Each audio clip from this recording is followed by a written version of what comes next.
Good morning. It is a beautiful morning in New Orleans. I hope it's beautiful where you are. We are getting our first little glimpse of fall, which is so exciting. Of course, I'm still in a short sleeve shirt and it's going to be 85 degrees today, but much better than the 90s that we experienced last week. Sorry, my ankle's a little funny. My daughter usually does my videoing for me and she's still sound asleep, so I'm on my own today.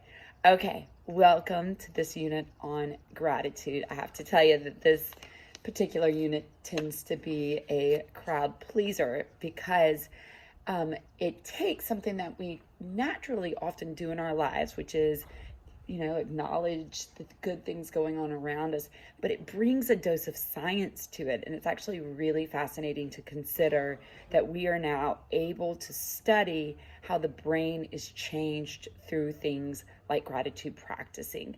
So this is a unit where we're going to be looking more at neuroscience. And when you have to go out in this unit and find your own research, I really recommend that you seek out research that's going to challenge you, that is really scientific, that is going to dig into what it is that goes on the brain that changes us when we do things like intentional gratitude practices. There's something called Hebb's Law. And the idea is, if you think about walking through a forest for the first time before that forest has ever been, there's not a track laid through it. Enough people have it trampled through to create some sort of path.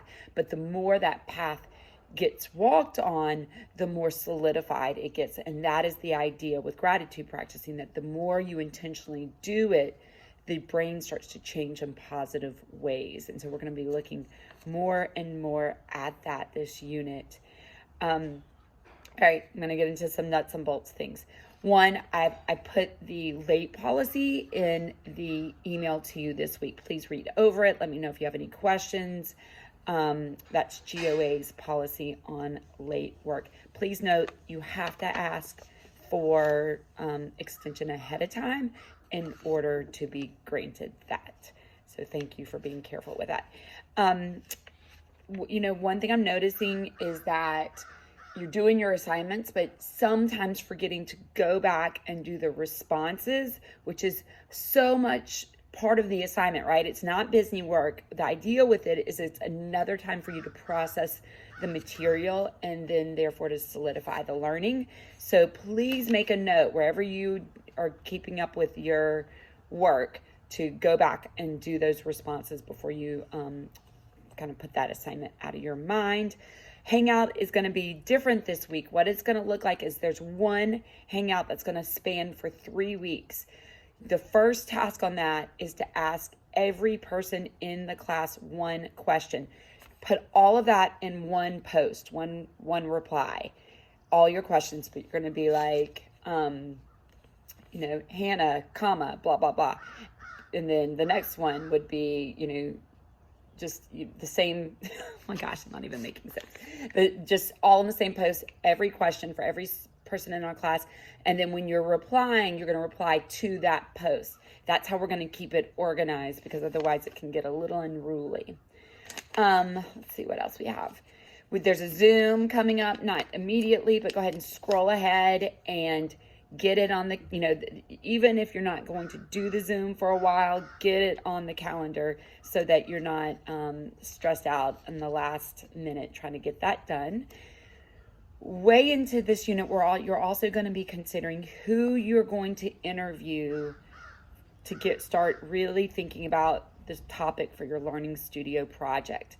So let's say I was going to do the focus of my project was going to be homeless teenagers. I might call, we have a homeless shelter for teenagers in New Orleans called Covenant House. So I might now call Covenant House and ask if there's somebody there that I could interview, a social worker, a case manager, a director. So we want to go ahead and be thinking about these things now. The group that you want to focus on, and then who you might interview to gather a greater depth of understanding about that particular group.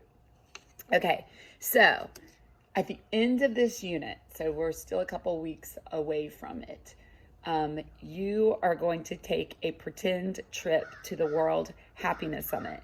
And when I built this class years ago, I was aware of the summit and I thought it was like the coolest thing in the world. It takes place in Miami every year. So when I built the class, it was just this kind of fantasy of like, wouldn't it be so great if we all got to go together? Well, fast forward a couple of years later, I decided like, well, why wouldn't I go to this conference, right? I mean, it's a World Happiness Summit. How could I not? And I wrote a grant and was able to get funding to go. And it was just so amazing. And so then the next year, I couldn't find a grant to apply for. So instead, I just saved up my own money. And so I would be able to go. And unfortunately, the pandemic happened. And so it was canceled for the past 2 years.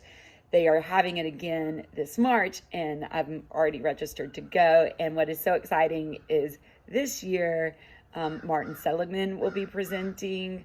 Tal Ben-Shahar, who wrote the book Happiness, will be presenting. I am so excited to get back there.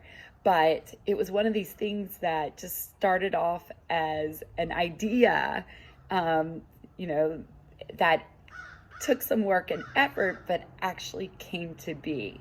So my question to you for Twist this week is, when you think about what is just an idea for you that one day that you might want to make happen, what comes to mind? And you'll direct message me in Twist. If I haven't heard from you by Tuesday, I'll reach out to make sure that you saw this video. Man, the crows are going crazy today. I hope you have a great day and be in touch.